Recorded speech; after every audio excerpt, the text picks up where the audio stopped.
በኔ ስጋ ጋግረው በሉ።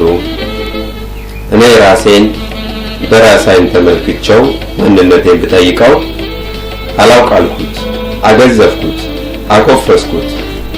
ሌላው እኔን አይቶ በራሱ አይን ከኔ በላይ እኔን አውቆኝ እንዲህ ነው ብሎ ነገረኝ። እኔ የማላውቀውን እኔነቴን በደንብ አድርጎ ተረከልኝ። እኔ ሳላውቅ ምንም ነገር ጆሮ ባዳ ሆኖ አለካ። ብዙ ነገር ጋግረው በሉ በኔ ስጋ የተቦካ። 2009 ቴዲ